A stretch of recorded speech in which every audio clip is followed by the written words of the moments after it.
नमस्कार दोस्तों, अशोक आईएएस में आपका एक बार फिर से स्वागत है।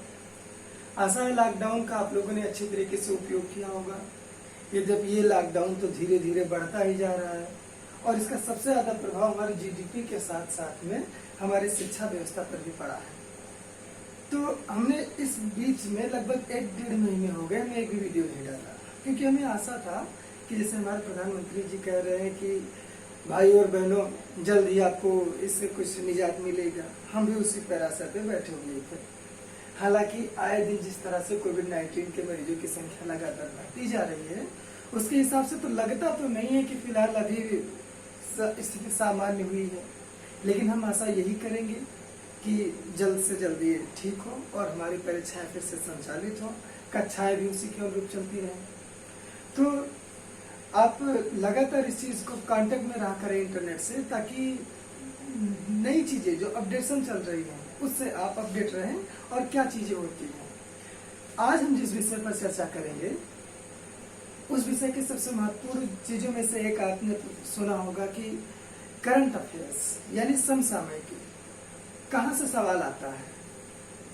अगर जो आप चाहें तो इसके लिए आप किसी भी परीक्षा का सामान्यतः हम जिस पर विचार विमर्श करेंगे वो रहेगा यूपीएससी का, जिसे आप आईएएस कहते हैं, या यूपीपीसीएस का या पीसीएस कहते हैं। उन सब पर बात करें तो हमें इस चीज को जानना होगा कि आखिर सवाल आते कहाँ से हैं।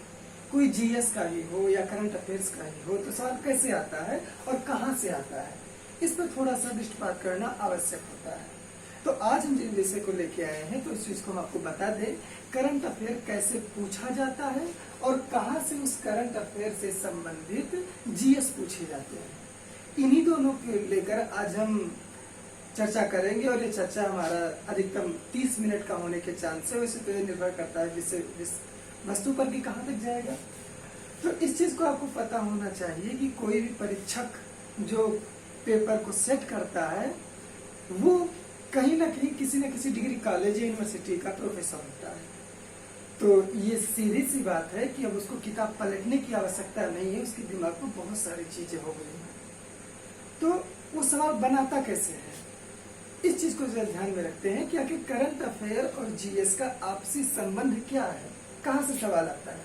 मान लिया आपको इतिहास का कोई प्रोफेसर है, वो टीवी देख रहा है, या भूगोल का है या फिर करंट अफेयर्स का है, जो जिसका भी हो। उदाहरण के लिए हम भूगोल का लेते हैं। भूगोल का कोई प्रोफेसर बैठ के अपना नाश्ता पानी करके आज क्या चलो 9 बजे से हम प्राइम टाइम देखते हैं। प्राइम टाइम को उसने जैसे ही खोला उसमें क्या बताया कि आज रूस के एक क्षेत्र में तेल का एक टैंकर फट गया, जिसके चलते उसकी नदी पूरी तरह से प्रदूषित हो गई। करंट अफेयर का बात है। करंट अफेयर वाला बैठ के उसको तुरंत लिख लिया, यस हाल ही में किस देश ने अपने यहाँ पर तेल प्रदूषण के चलते आपातकाल घोषणा कर दिया, उत्तर हो गया रूस। लेकिन उसी के साथ में बैठा हुआ भूगोल का जो परीक्षक था उसने तुरंत देखा तो उसने कहा चलो ठीक है, अब रूस का ये नदी चर्चा में था, चलो देख लेते हैं वो नदी किस सागर में गिरती है या कहाँ से निकलती है, उसके आसपास के महत्वपूर्ण क्षेत्र कौन से हैं। अब वो जैसे ही पूछ ले वो नदी कौन सी है, आपको लग जाएगा ये भूगोल का है और रहेगा वो करंट का। ठीक है, इसी प्रकार से आज हमने 4 विषय पर चर्चा करने का उद्देश्य स्थापित किया है। 2 हमारे रहेंगे संविधान प्लस करंट अफेयर्स और 2 हमारे रहेंगे भूगोल प्लस करंट अफेयर्स। इस चीज को जरा ध्यान में रखते हुए आज हम अपनी क्लास को चालू करेंगे। तो हमारा जो पहला टॉपिक है वो टॉपिक यही है कि संविधान से संबंधित ये है इनर लाइन परमिट, ILP। ये क्या है, इस चीज को हमें देखना चाहिए। इनर लाइन परमिट जो अभी हाल ही में चर्चा में था, बहुत सारे टीवी चैनल्स ने, राज्यसभा टीवी में इस सब पे चर्चा हुई। तो संभव है कि परीक्षक इस बात से कोई सवाल उठा ले, चाहे करंट अफेयर का और चाहे वो जीएस का। तो देख लेते हैं कि इनर लाइन परमिट है क्या। देखते हैं, पहला हमारा रहेगा ILP यानी इनर लाइन परमिट। आपको पता होगा कि हमारा भारत 32 लाख वर्ग किलोमीटर में स्थित है, जिसमें एक भारत हमारा पूर्वोत्तर का भारत है। ये पूर्वोत्तर भारत जिसे आप असम, मेघालय, मिजोरम, अरुणाचल प्रदेश आदि के नामों से जानते हैं। आपको पता होना चाहिए इस बात के लिए कि यदि आप भारत से अमेरिका में जाते हैं तो अमेरिका वाला आपको वीजा देता है और उसी वीजा के तहत ही आप अमेरिका में जा सकते हैं। अभी अगर जो समसामयिक दृष्टिकोण से देखा जाए तो 2-4 दिन पहले की बात है, अमेरिका के राष्ट्रपति डोनाल्ड ट्रंप ने अपने यहाँ पर H1B वीजा जो होता है उसको लेकर निलंबित कर दिया 31 दिसंबर 2020 तक।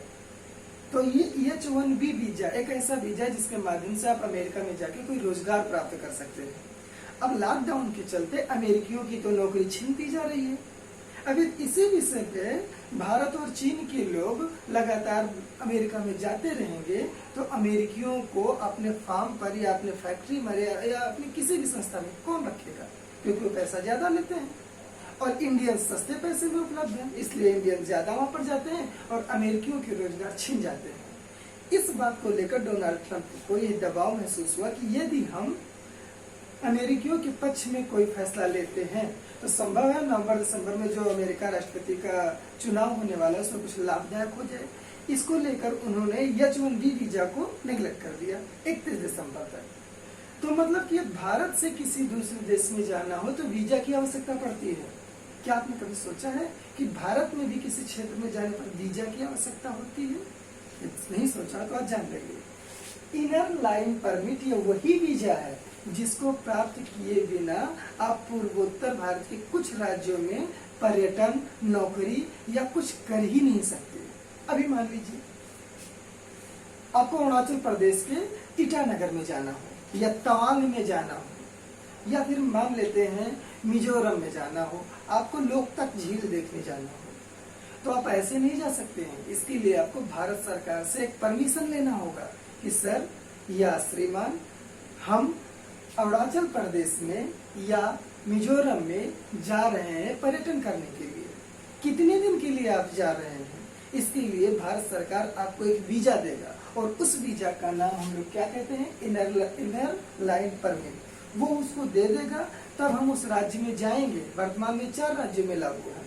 उस राज्य में जाएंगे, पर्यटन करेंगे, फिर उसके बाद में हम चले आएंगे। यही हमारा इनर लाइन परमिट है।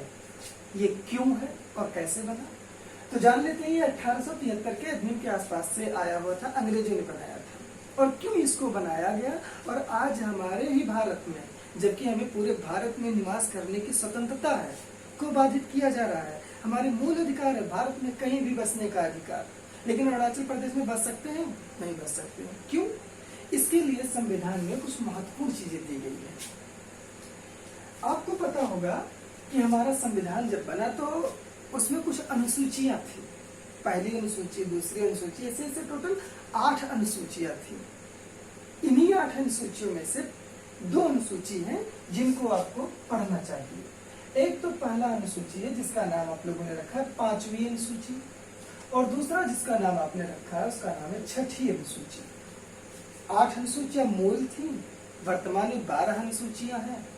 IAS प्री 2019 का एक यही सवाल था कि पहली अनुसूची, ये बोले तो 9वीं अनुसूची यानी 8 के बाद में 9वीं अनुसूची हमारे संविधान में कब जोड़ा गया?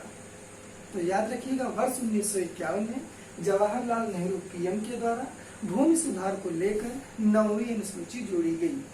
ऐसे ही 10वीं अनुसूची है, आपको पता ही होगा, दल बदल से संबंधित है।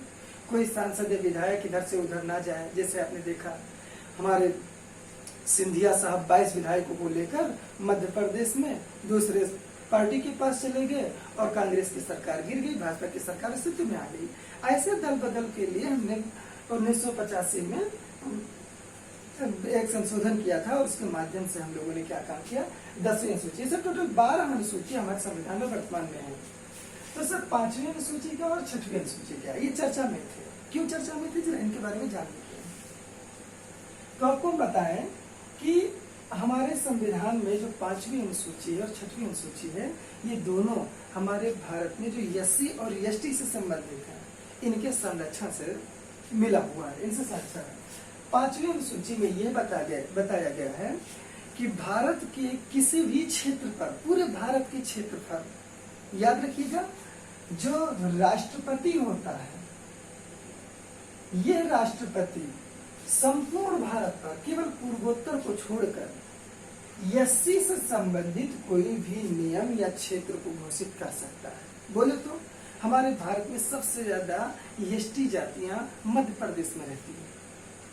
अब उस मध्य प्रदेश की एसटी जाति पर या उत्तर प्रदेश में सबसे ज्यादा एससी जातियों में से है, इन सब पर नियंत्रण कौन रखेगा, कहाँ रखेगा, कितना रखेगा, ये सारी बातें 5वीं अनुसूची में उल्लिखित हैं।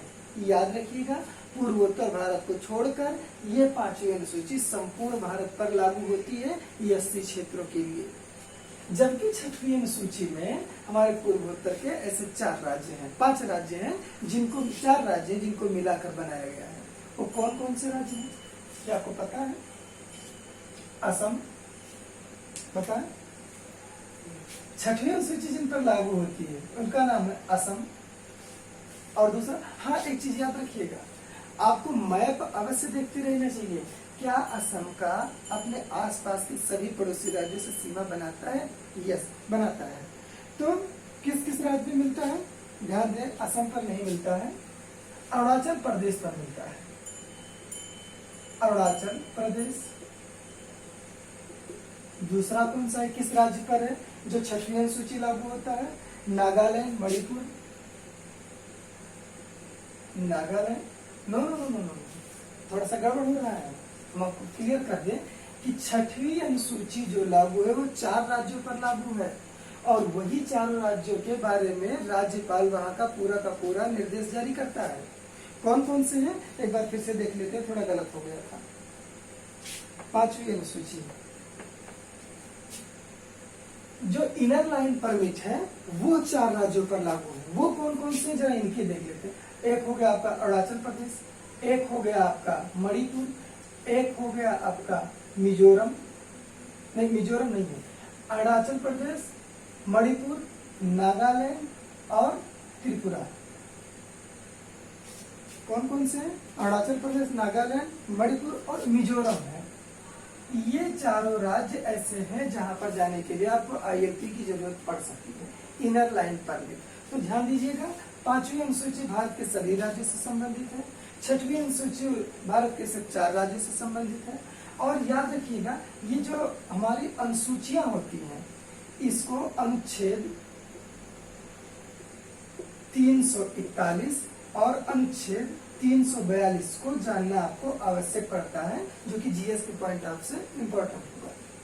341 कहता है कि आखिर में ये बताइए आप कि किसी भी भारत के राज्य को अनुसूचित क्षेत्र कैसे घोषित किया जाएगा।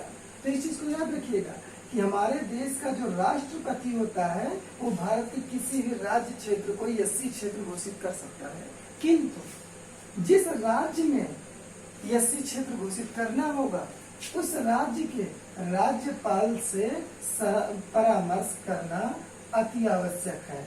जब तक ये नहीं कहेगा राष्ट्रपति अपने मन से कुछ नहीं करेगा। तो याद रखिएगा, सवाल आपसे ऐसे पूछे कि किसी भी राज्य में उस राज्य के किसी क्षेत्र को अनुसूचित क्षेत्र यदि घोषित करना हो तो कौन घोषित करेगा? संसद, राष्ट्रपति, राज्यपाल या मुख्यमंत्री? तो याद रखिएगा, राष्ट्रपति करेगा, लेकिन किसके परामर्श से? राज्यपाल के परामर्श से। ये एससी क्षेत्रों से संबंधित है। जबकि 342 ये बताता है कि आखिर किसी क्षेत्र को अनुसूचित जनजाति कैसे घोषित किया जाएगा। तो याद रखिएगा, राष्ट्रपति उस राज्य के राज्यपाल से परामर्श करके किसी भी राज्य के क्षेत्र को अनुसूचित जनजाति क्षेत्र घोषित कर सकता है। इस चीज को यदि आप डिटेल में जानना चाहें तो आप विकिपीडिया पे पढ़ सकते हैं। तो इनर लाइन परमिट से संबंधित कुछ महत्वपूर्ण चीजें थी जो बताना अनिवार्य था। यदि आपको इससे ज्यादा जानकारी करनी है तो आप पढ़ सकते हैं। हमारा दूसरा जो टॉपिक है वो उच्च न्यायालयों की भाषा। देख लेते हैं ये क्या चीज है और क्यों चर्चा में रही थी। तो आपको पता है कि हरियाणा एक राज्य है जिसकी उच्च न्यायालय हमारा चंडीगढ़ में है, पंजाब और हरियाणा के संयुक्त न्यायालय है। तो हरियाणा ने क्या काम किया, अभी कुछ जल्दी में ही उसने क्या काम किया कि उच्च न्यायालय को छोड़कर जितने भी जिलों में अधीनस्थ न्यायालय थे उन सब के लिए उसने यह अनिवार्य कर दिया कि अब कोई भी काम होगा तो केवल हिंदी भाषा में होगा।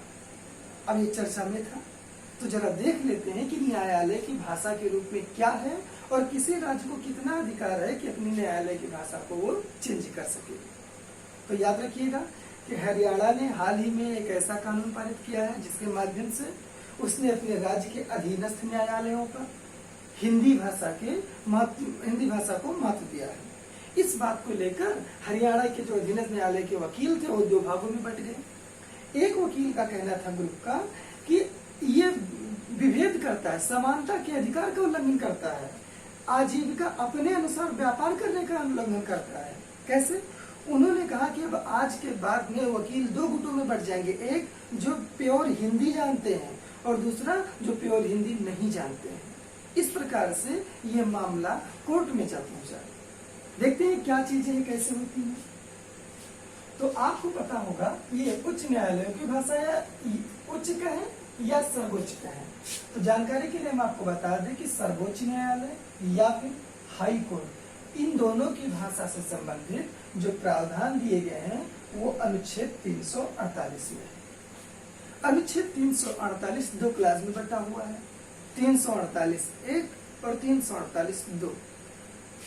देख लेते हैं क्या क्या चीजें इनमें मेंशन की गई है। तो सीधे सीधे इसमें पहले वाले में कहा गया है कि जब संविधान लिखा जा रहा था तो ध्यान दीजिएगा हमारा मूल संविधान इंग्लिश में ही लिखा हुआ है। बाद में 1958 में 58वां संविधान संशोधन हुआ, उसके माध्यम से ये कहा गया कि अब हिंदी को भी प्राधिकृत किया जाए। हालांकि 348 के अनुच्छेद के एक क्लास में ये लिखा हुआ है कि सुप्रीम कोर्ट या हाई कोर्ट की भाषा अंग्रेजी होगी। इस चीज को याद रखिएगा कि सुप्रीम कोर्ट या हाई कोर्ट की कोई भी भाषा में कोई भी प्रावधान कुछ करना है तो अंग्रेजी भाषा में ही होगी। कब तक?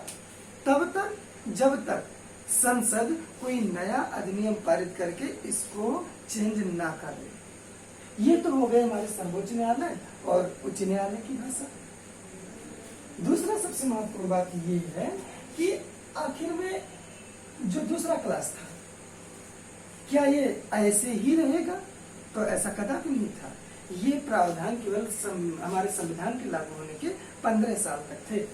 बाद में क्लास 2 में ये कहा गया कि अच्छा ऐसी बात नहीं है। बात ये है कि यद्यप हाई कोर्ट और सुप्रीम कोर्ट की भाषा इंग्लिश होगी, किंतु यदि किसी राज्य की हाई कोर्ट है या उत्तर प्रदेश का इलाहाबाद मान लेते हैं कि वो क्या काम करे, अभी राज्यपाल यदि चाहे, ध्यान दीजिएगा, हाई कोर्ट में यदि राज्यपाल चाहे तो उस हाई कोर्ट में, मान ले उत्तर प्रदेश का उदाहरण ले लें, और हमारे यहाँ के राज्यपाल जी चाहें तो ये आदेश जारी कर सकते हैं कि उत्तर प्रदेश के उच्च न्यायालय की भाषा उसके मातृभाषा या किसी खास भाषा में संचालित होगी। जैसे हिंदी में अभी कहते हैं कि आज से उत्तर प्रदेश के उच्च न्यायालय की भाषा हिंदी होगी, तो हो जाएगी हिंदी, इसमें कोई डाउट नहीं। किंतु उस हाई कोर्ट के जो निर्णय होंगे वो इंग्लिश में ही होंगे।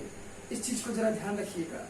यदि राज्यपाल चाहे तो अपने संबंधित राज्य की उच्च न्यायालय की भाषा को परिवर्तित कर सकता है इंग्लिश से किसी और में, लेकिन उसका जो निर्णय होगा वो निर्णय किसका? हाई कोर्ट का जो निर्णय हो वो इंग्लिश में ही आएगा। अब हम चलते हैं आगे की बातों पर कि आखिर होना क्या चाहिए, कैसे क्या चीजें हैं। तो जरा इस बात को देखते हुए हम इस पर चलते हैं। हाई कोर्ट 348 के तहत सारी चीजें था। अब देखिए राजभाषा जो है वो आपको पता है कि 350 से 351 है। आज चीजों में ये विस्तृत है। देखते हैं उच्च न्यायालय की भाषा हो गई। अब अगर जो हरियाणा ऐसा कर देता है तो फिलहाल कहीं ना कहीं गलत भी और सही भी है। याद रखिएगा उत्तर प्रदेश है, छत्तीसगढ़ है, झारखंड है, इन सब जगहों पर हिंदी को आधिकारिक भाषा के रूप में दे दिया गया है। अब हम इसमें थोड़ा सा इस पर जाना चाहेंगे कि अगर जो अभी उच्च न्यायालय है राज्यपाल कह दे कि उच्च न्यायालय की भाषा आज के बाद अंग्रेजी नहीं हिंदी में होगी, तो हो सकता है कि उस राज्य की सारी कार्यवाहियां वास्तव में हिंदी में ही हो, लेकिन निर्णय तो इंग्लिश में होंगे। और इसी बात पर तत्वावधान में हम दो बातों पर और लेके चलते हैं, एक संसद का होगा और एक राज्य के विधानमंडल का होगा, कि आखिर में ये बताइए इन सब की भाषा कैसी होगी, संसद की भाषा क्या है और राज्य विधानमंडल की भाषा क्या है। तो आपको पता होगा कि राष्ट्रपति अभी अध्यादेश जारी कर दे। अध्यादेश किस भाषा में जारी करेगा? इंग्लिश भाषा में जारी करेगा। प्रधानमंत्री ने लॉकडाउन की घोषणा की, हालांकि उन्होंने हिंदी में बोला, लेकिन इसकी जो मूल प्रतिलिपि होगी किसमें होगी? इंग्लिश में होगी। जब अध्यादेश राष्ट्रपति जारी करता है तो वो किस अनुच्छेद का प्रयोग करता है? 123 का। लेकिन अगर जो राज्यपाल इसी शक्ति का प्रयोग करे राज्य में अध्यादेश जारी करने के लिए, तो वह इसी के उलट 213 का प्रयोग करता है अनुच्छेद में। क्या कुछ इसी प्रकार की पेंच हमारे संसद और राज्य विधानमंडल में है? हाँ है। कैसे? अनुच्छेद 120 संसद की भाषा को निर्धारित करता है, कहता है कि संसद की भाषा क्या होगी। तो याद रखिएगा, अनुच्छेद 120 के अनुसार संसद की भाषा इंग्लिश या हिंदी होगी। अर्थात यदि मैं एमपी हो गया और लोकसभा में पहुंचा और मैं केरल से हूँ, और केरल का होने के कारण मुझे ना तो इंग्लिश बराबर आती है और ना हिंदी बराबर आती है, तो मैं अपनी बातों को लोकसभा या राज्यसभा में कैसे पेश करूंगा? ये बात थी। तो इसके 120 के क्लास दूसरे में कहा गया, लेकिन यद्यप संसद की भाषा इंग्लिश या हिंदी होगी, लेकिन या किंतु जो राज्यसभा का सभापति होगा या फिर लोकसभा का अध्यक्ष होगा, इसके पास इतनी पावर है कि उस व्यक्ति को उसके अपनी किस भाषा में, मातृभाषा में, सभा में अभिव्यक्ति का अधिकार दे सकता है। यानी कि यदि मैं जाऊं और मैं हिंदी इंग्लिश ना जानूं तो भी मैं अपनी बातों को ऐसे रख सकता हूँ। ये कौन सा अनुच्छेद कहता है? 120। चलो, जैसे हम लोगों ने 123 को 213 में पलट लिया, वैसे 120 को 210 में पलट लेते हैं। तो मतलब कि 120 अगर जो संसद की भाषा से संबंधित है तो 210 किससे संबंधित होगा? राज्य की विधानमंडलों से। क्या कहता है राज्य का विधानमंडल? कि किसी भी राज्य की जितने भी कार्यवाहियां होंगी वो या तो इंग्लिश में होंगी और या तो हिंदी में होंगी। किंतु दूसरी क्लास इसका कहता है, लेकिन यदि विधानसभा, विधान परिषद है तो सभापति होगा और विधानसभा है तो अध्यक्ष वहां पर भी होगा, वो चाहे तो किसी भी व्यक्ति को अपनी भाषा में बोलने का अधिकार दे सकता है। ये 210 कहता है और ये 120 कहता है। तो अब हमने इस चीज को देखा कि यदि यूपीएससी सवाल उठाती है तो ध्यान दीजिएगा, हरियाणा वाले मैटर को लेकर वो जीएस से इतने संबंधित सवाल को आराम से पूछ सकती है। इस चीज को आपको ध्यान देना चाहिए। तो 120, 210 और ये 123 और 213, ये सारी चीजें ऐसे संविधान में है जो अक्सर आपसे पूछे जाते हैं। अब हमारा अगला टॉपिक कौन सा होगा? अब हम लोग भारत से निकलते हैं और थोड़ा सा विश्व स्तर पर चलते हैं कि आखिर क्या क्या चीजें हैं। हमारा दूसरा जो टॉपिक होगा वो है third, terminal of high altitude defence system है।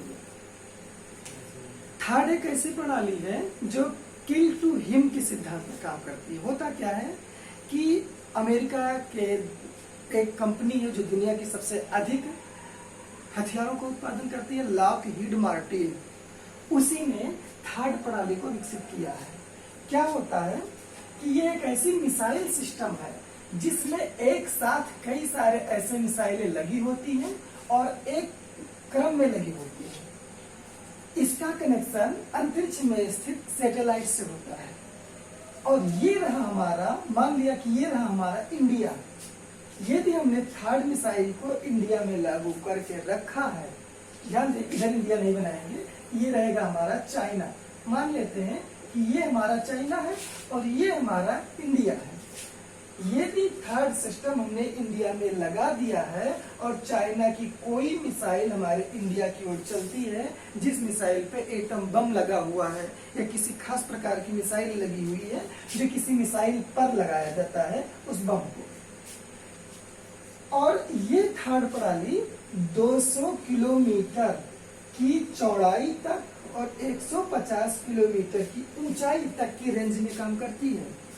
जैसे ही चाइना का ये मिसाइल आएगा और इंडिया की सीमा तक पहुंचेगा, सीमा से कितना 200 किलोमीटर पर जैसे पहुंचेगा, थाड़ प्रणाली को हमारे सैटेलाइट जो स्थित है वो इसको मैसेज देगा और यहाँ से एक साथ सारी मिसाइलें इसी के सीध में निकल जाएंगी और ये मिसाइल इसको 200 किलोमीटर दूरी पर और 150 किलोमीटर की ऊंचाई पर इस बम को ऊपर ही विस्फोट करा देगी और उसका मलबा केवल या तो मेरे देश में गिरेगा या तो उसी देश में गिरेगा जिस जगह पर उसको मारेगी।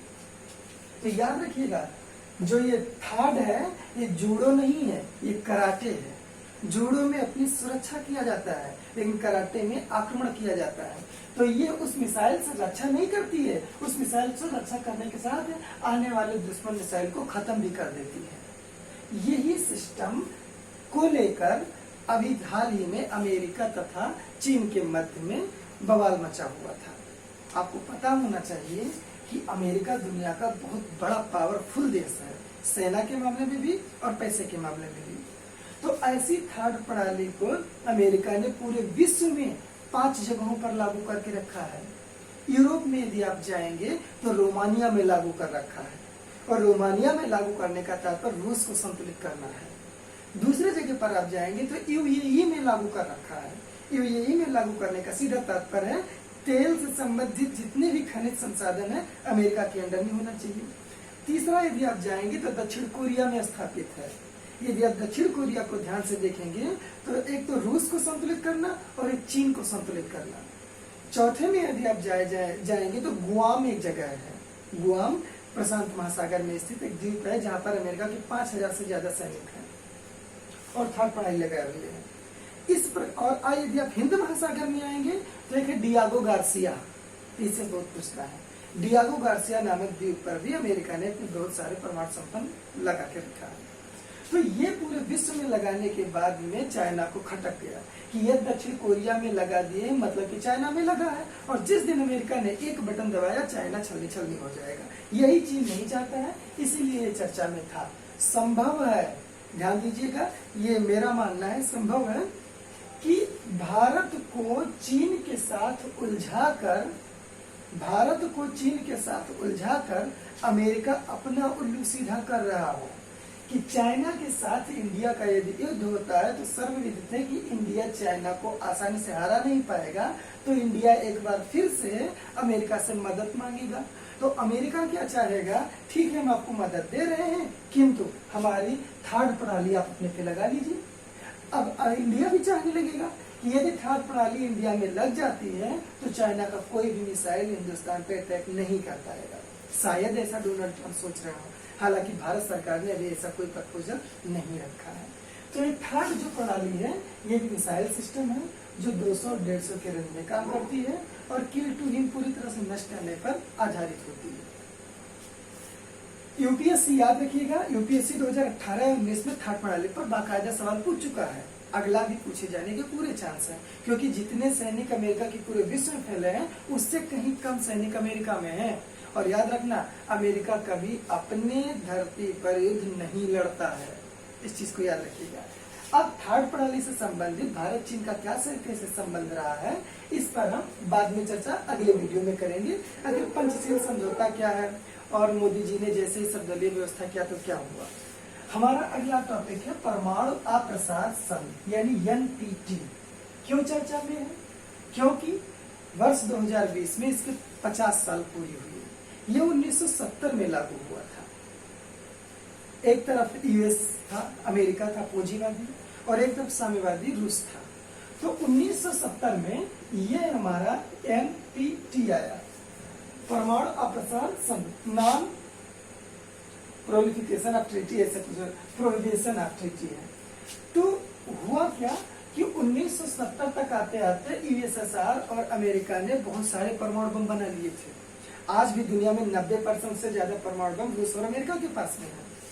तो इसके तहत ये समझौता हुआ 1970 में कि 1 जनवरी 1967 से पहले जितने भी देशों ने, जितने भी से तात्पर्य यूएस, यूएसएसआर, चाइना, यूके तथा फ्रांस, ये पांचों देश 1967 से पहले जितने भी देशों के ने परमाणु बम बना लिए थे, उन देशों को ये एनपीटी नामक संस्था परमाणु संपन्न घोषित करती है।